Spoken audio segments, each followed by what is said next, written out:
지금 이 순간 여러분의 몸 어딘가가 아프신가요? 무릎이 시리거나 어깨가 무겁거나 아침에 일어날 때 허리가 뻐근한 분도 계실 겁니다. 혹은 아직 젊은데도 문득 거울을 보다가 낯선 피로가 얼굴에 새겨진 걸 발견하고 흠칫 놀란 적이 있으신가요? 아니면 유리컵 하나를 잡으려다 간발의 차이로 허공을 갈라 바닥에 산산조각 내버린 그 순간 등골이 서늘해지는 낯선 감각을 느껴본 적은요? 우리는 살면서 크고 작은 방식으로 몸의 한계와 마주칩니다. 처음엔 대수롭지 않게 넘기다가도 어느 순간 그것이 쌓이면 가슴 한켠에 묘하게 서글픈 감정이 올라옵니다. 내 몸이 나를 배신하는 것 같은, 혹은 내가 서서히 낡아가고 있다는 그 쓸쓸한 말입니다. 오늘 저는 바로 그 아픔에 대해 이야기하고 싶습니다. 그런데 위로나 건강 정보를 드리려는 게 아닙니다. 그보다 훨씬 더 근본적인 이야기입니다. 여러분이 지금껏 자신의 몸을 바라보던 방식 자체를 완전히 뒤집어드릴 이야기입니다.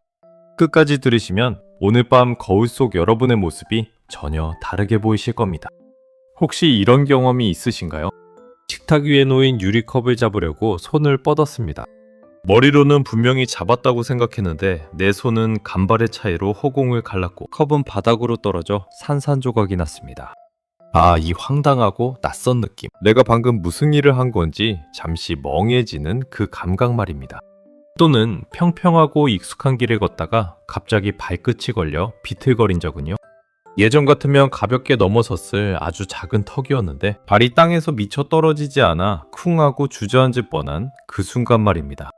지나가던 사람들의 시선이 느껴지고 괜스레 민망해져 아무렇지 않은 척 걸음을 재촉하셨던 분도 계시겠죠? 그 짧은 찰나에 우리는 등골이 서늘해지는 낯선 충격을 받습니다. 내 몸이 내 마음대로 움직이지 않는다는 감각. 마음과 몸이 서로 어긋나 버린 그 섬뜩한 느낌입니다. 이것은 어르신들만의 이야기가 아닙니다. 20, 30대도 밤샘 작업을 하다 갑자기 심장이 덜컹거림을 느낍니다. 40대가 되면 거울 속 내 얼굴에서 부쩍 늘어난 피로의 흔적을 보고 흠칫 놀라곤 하죠. 언제부터 이 눈가에 이렇게 깊은 줄이 생겼을까? 언제부터 이 이마가 이렇게 무거워 보였을까? 하는 생각에 멍하니 거울을 바라보게 됩니다. 50대, 60대가 넘어가면 이 마음과 몸의 엇갈림은 매일의 일상이 되어버립니다. 마음은 이팔 청춘인데 몸은 자꾸만 삐걱거리고 브레이크가 걸립니다. 하고 싶은 것은 넘쳐나는데 몸이 먼저 안 된다고 손을 저어버립니다. 이럴 때 우리는 흔히 이렇게 탄식하곤 하죠. 아, 이제 껍데기가 다 낡아버렸구나. 내 영혼은 아직 이렇게 생생하고 젊은데 이 무거운 육신의 감옥에 갇혀버린 것 같아 참으로 서글프다. 우리는 은연중에 이렇게 믿고 있습니다. 내 진짜 모습은 내 마음과 생각이고 이 육체는 그 고귀한 마음을 담아두는 그릇 혹은 기계 부품 정도라고. 기계가 낡으면 폐기하듯 몸도 늙으면 그 가치를 다했다고 생각하는 것입니다. 그래서 병들고 늙어가는 내 몸을 부끄러워하고 심지어 원망하기까지 합니다. 어쩌면 지금 이 영상을 보고 계신 분들 중에도 마음 한구석 그런 감정을 품고 계신 분이 있을지 모릅니다. 그런데 말입니다. 우리가 몸에 대해 품고 있는 이 슬프고 차가운 생각이 과연 정답일까요? 만약 이 주름진 피부와 쑤시는 관절이 낡은 기계의 부속품이 아니라 오히려 내 삶에서 가장 위대하고 아름다운 증거물이라면 어떻겠습니까? 당신이 살아온 모든 날들의 가장 솔직하고 처연한 기록이라면 말입니다. 오늘은 그 이야기를 해준 한 사람을 소개해드리려 합니다. 수백여 동안 이어져 온 서양 철학의 거대한 착각을 산산조각낸 천재 철학자, 20세기 프랑스가 낳은 위대한 지성 모리스 메를로-퐁티입니다. 그의 이야기를 듣고 나면 거울 속에 비친 여러분의 모습이 전혀 다르게 보이실 겁니다. 자, 이제 시계를 거꾸로 돌려 수백 년 전 유럽으로 가보겠습니다. 서양 사람들의 머릿속을 오랫동안 지배해온 아주 유명한 문장이 하나 있습니다. 한 번쯤은 들어보셨을 겁니다. 나는 생각한다. 고로 존재한다. 프랑스의 철학자 데카르트가 남긴 이 말은 그야말로 세상을 뒤흔들었습니다. 세상 모든 것을 의심하고 또 의심하다 도달한 단 하나의 확실한 진리, 바로 의심하고 있는 내 생각 자체만큼은 부정할 수 없다는 선언이었습니다. 그런데 이 말의 속뜻은 아주 냉정합니다. 인간을 인간답게 만드는 것은 오직 생각하는 이성뿐이라는 것입니다. 머릿속의 정신은 맑고 고귀하며 영원한 것. 반면에 배고프고 아프고 피 흘리는 이 육체는 짐승과 다를 바 없는 저열한 것이 되어버렸습니다. 이 생각이 얼마나 강력했냐면 수백 년 동안 철학자들뿐 아니라 사람들의 일상적인 가치관까지 지배했습니다. 몸보다 정신을 높이 여기고 감각보다 이성을 더 신뢰하고 육체의 욕구는 억누르고 정신의 명령에 따르는 것이 고귀한 삶이라고 믿었습니다. 철학자들은 몸을 그저 정신이 잠시 머무는 여관방 정도로 취급했죠. 영혼이 잠시 빌려 쓰다가 낡으면 내다버릴 임시거처. 몸이 아프다는 것은 나약함의 증거이고 늙어간다는 것은 그 여관방이 허물어져 가는 것이라 여겼습니다. 이런 생각이 수백 년 동안 세상을 지배했습니다. 사람들은 점점 더 이성적으로 변해갔지만 마음 한구석은 늘 허전하고 불안했습니다. 자신의 몸을 부정하고 미워하는 인간이 어떻게 온전한 행복을 누릴 수 있겠습니까? 내 몸을 사랑하지 못하는 사람이 어떻게 세상을 따뜻하게 안을 수 있겠습니까? 그렇게 시간이 흘러 20세기가 밝았습니다. 인간의 이성이 최고조에 달했다고 자부하던 시대였습니다. 과학이 눈부시게 발전하고 철학과 논리가 세상을 이끌어간다고 믿었습니다. 그런데 그 눈부신 이성이 만들어낸 결과는 무엇이었을까요? 바로 인류 역사상 가장 끔찍했던 두 번의 세계대전이었습니다. 이성의 시대가 만들어낸 것은 깨달음이 아니라 폐허였습니다. 논리와 합리의 이름 아래 수천만 명의 생명이 꺼져갔습니다. 젊은 철학자 메를로 퐁티는 제2차 세계대전의 참혹한 포화 속으로 징집되었습니다. 그는 차가운 흙바닥에 엎드려 밤하늘에 포탄 자국이 번지는 것을 바라보아야 했습니다. 총알이 빗발치는 참호 속에서 그는 이성이라는 이름의 허상을 뼈저리게 목격했습니다. 위대한 사상이나 고결한 이념이 대체 무슨 소용이 있었을까요? 눈앞에서는 어제까지 웃고 떠들던 전우의 따뜻한 몸이 차갑게 식어가고 있었습니다. 농담 한마디에 같이 웃고 고향 이야기에 같이 눈시울을 붉히던 그 사람이 이제는 아무런 대답도 없이 차가운 흙 위에 누워 있었습니다. 피를 흘리며 고통에 몸부림치는 동료의 손을 꽉 잡았을 때 그는 깨달았습니다. 그 손의 온기가 식어가는 것을 느끼며 메를로 퐁티는 생각했을 것입니다. 이 사람이 가졌던 모든 것, 사랑했던 사람들의 얼굴, 고향 마을의 냄새, 어머니가 불러주던 노래, 꿈꾸었던 미래가 지금 이 몸과 함께 사라지고 있다고. 정신이 따로 어딘가에 존재한다면 어찌하여 이 몸이 꺼지는 순간 그 모든 것도 함께 사라지는 것인가? 이성이 몸보다 고귀하다면 어찌하여 몸이 없는 이성은 단 하나도 존재하지 않는 것인가? 인간의 생명과 영혼은 저 높고 투명한 하늘 위에 있는 것이 아니었습니다. 바로 여기 땀 냄새가 나고 피가 흐르는 이 연약한 몸뚱이 안에 있었습니다. 아니, 이 몸뚱이 자체가 바로 그 사람의 우주이자 존재 그 자체였던 것입니다. 몸이 부서지고 숨이 멎는 순간 그 사람이 품었던 세상도 함께 끝이 났습니다. 이성은 몸을 떠나서 단 1초도 스스로 존재할 수 없었습니다. 전쟁의 지옥에서 살아 돌아온 메를로 퐁티는 펜을 들었습니다. 그리고 수백 년 동안 군림해온 데카르트의 망령을 향해 조용하지만 단호하게 선언합니다. 나는 생각한다. 고로 존재하는 것이 아니다. 나는 내 몸이다. 고로 세계에 존재한다. 이것은 단순한 말장난이 아니라 인류의 역사를 뒤바꾼 위대한 선언이었습니다. 우리는 머리로 세상을 사는 것이 아니라 몸으로 세상을 살아간다는 것입니다.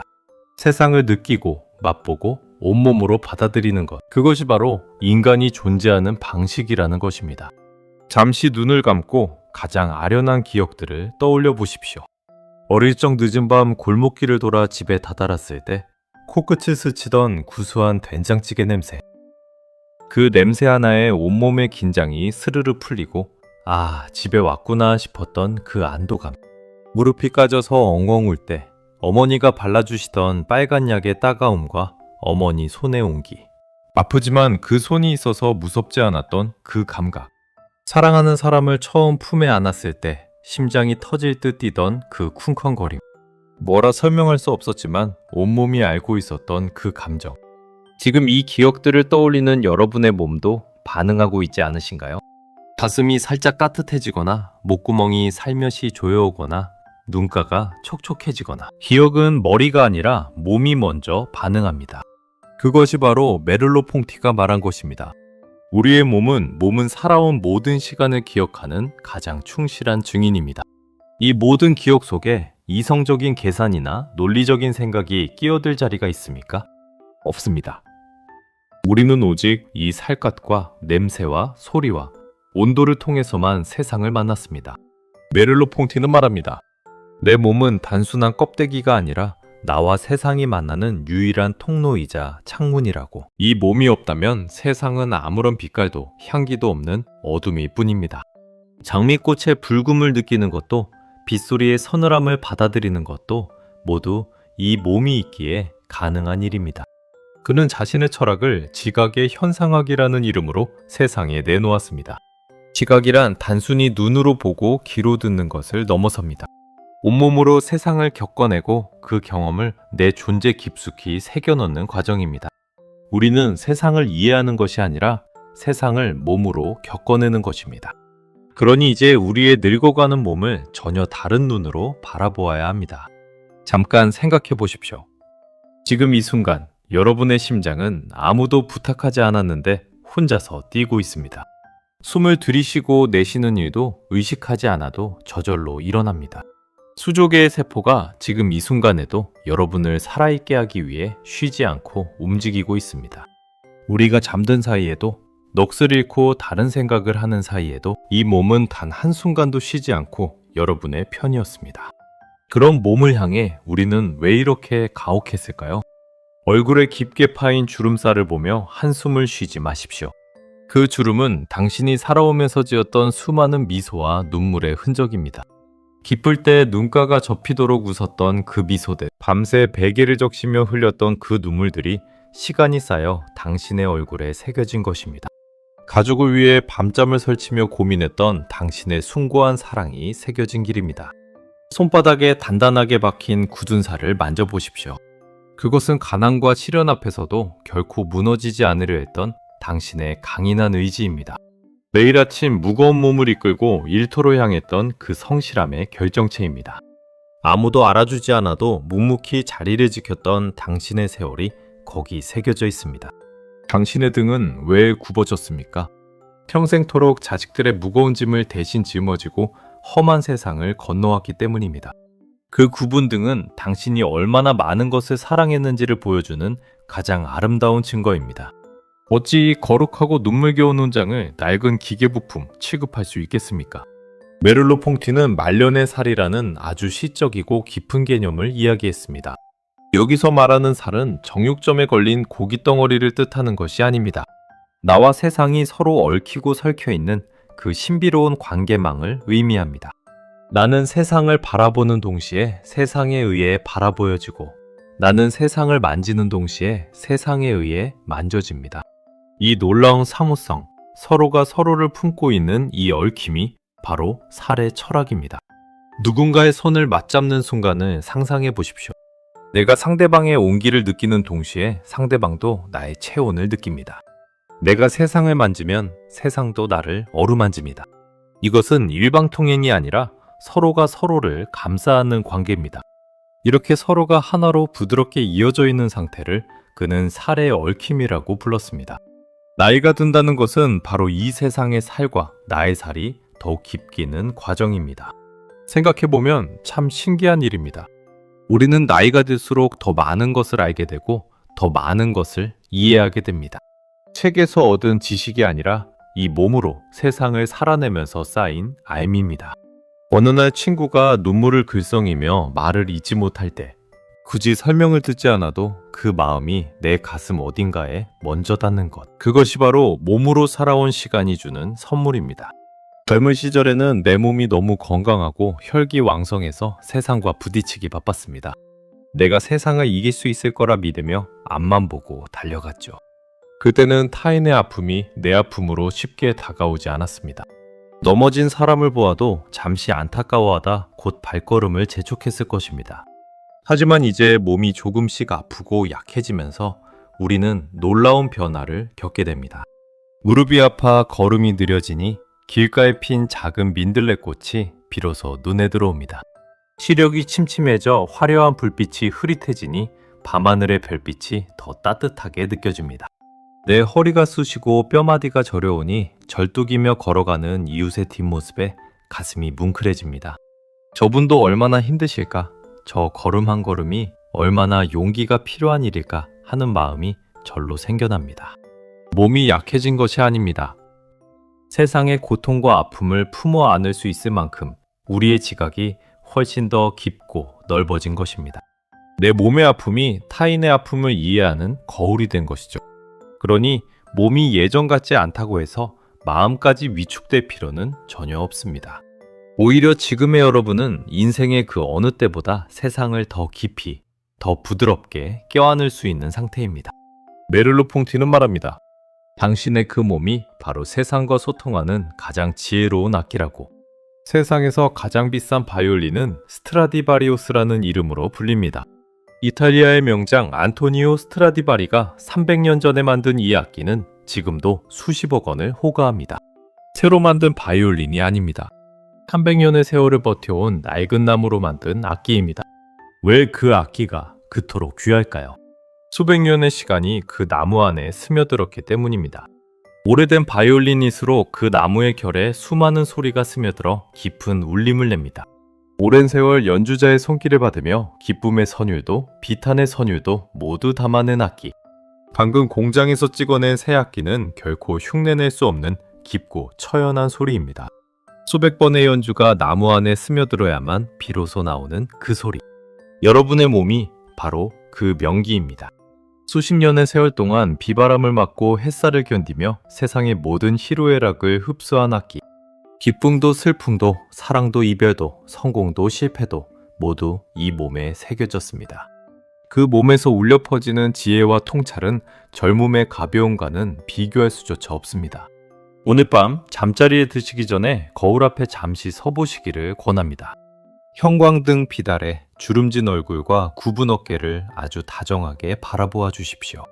평소엔 외면했을지 몰라도 오늘만큼은 그 얼굴을 오래오래 들여다봐 주십시오. 저 주름 하나하나가 어떤 날의 기록인지, 저 눈가의 선이 어떤 웃음에서 비롯된 것인지 잠깐만 생각해 보십시오. 그러면 그 얼굴이 전혀 다르게 보이기 시작할 것입니다. 그동안 나 자신에게 한 번도 해주지 못했던 말을 꼭 소리내어 해보십시오. 참으로 고생 많았다. 이 모진 세상을 건너오느라 내 몸이 참으로 애썼구나. 네가 아니었다면 나는 단 하루도 살아낼 수 없었을 것이다. 아픈 무릎을 살며시 쓸어내리며 고맙다고 속삭여 주십시오. 쑤시는 어깨를 가만히 토닥이며 수고했다고 말해 주십시오. 어색하고 민망하게 느껴질 수도 있습니다. 하지만 그 말이, 그 손길이 수십 년 동안 한 번도 위로받지 못한 채 홀로 버텨온 여러분의 몸에 닿는 순간 가슴 어딘가가 뜨겁게 차오르는 걸 느끼실 겁니다. 우리가 내 몸과 진정으로 화해하고 사랑으로 끌어안는 그 순간 우리의 남은 인생은 전혀 다른 빛깔로 물들기 시작할 것입니다. 무언가를 더 성취해야 한다는 강박에서 벗어나 지금 이 순간을 온전히 누리게 될 것입니다. 햇살의 따스함, 밥 짓는 냄새, 차가운 밤 공기의 상쾌함, 창문을 두드리는 빗소리. 이 모든 평범한 기적들이 내 몸을 통해 매일같이 밀려들고 있음을 비로소 온전히 만끽하게 될 것입니다. 늘 그 자리에 있었는데 바쁘게 지나치기만 했던 이 소소한 기적들이 이제는 가슴 깊이 파고드는 선물이 되는 것입니다. 우리가 내 몸을 다시 바라보기 시작할 때 삶 전체가 달라집니다. 더 이상 내 몸은 부끄러워해야 할 낡은 껍데기가 아닙니다. 내가 살아있다는 것을 가장 솔직하게 보여주는 이 세상에 단 하나뿐인 나만의 집입니다. 그 집을 오늘부터 조금 더 귀하게, 조금 더 다정하게 대해주십시오. 모리스 메를로 퐁티는 너무나 일찍 세상을 떠났지만 그의 목소리는 여전히 우리 곁에 맴돕니다. 그는 42살이라는 너무나 이른 나이에 세상을 떠났습니다. 책상에서 작업 중에 갑자기 쓰러진 채로 발견되었습니다. 그토록 몸의 소중함을 외쳤던 철학자가 정작 자신의 몸이 그 짧은 생을 허락했습니다. 아이러니하지만 어쩌면 그렇기에 그의 말이 더욱 절절하게 우리에게 닿는 것인지도 모릅니다. 우리에게 주어진 이 몸의 시간이 영원하지 않다는 것을 그는 자신의 삶으로 보여준 셈입니다. 당신은 생각하는 기계가 아닙니다. 숨쉬고 사랑하고 온몸으로 세상과 얽히며 살아가는 경이로운 존재입니다. 이 세상에 단 하나뿐인 그 누구도 대신할 수 없는 살아있는 우주입니다. 몸이 허락하는 만큼만 세상과 발맞춰 천천히 걸어가십시오. 서두르지 않아도 됩니다. 느려도 됩니다. 그 느린 걸음걸음마다 피어나는 지혜의 향기가 여러분의 황혼을 가장 찬란하게 빛내줄 것입니다. 부디 그 소중하고 아름다운 몸을 귀하게 여기시며 평온하고 따뜻한 날들을 보내시기를 바랍니다. 오늘 이 이야기가 마음 깊은 곳에 작은 온기로 남기를 소망합니다. 끝까지 함께 걸어주셔서 진심으로 고맙습니다.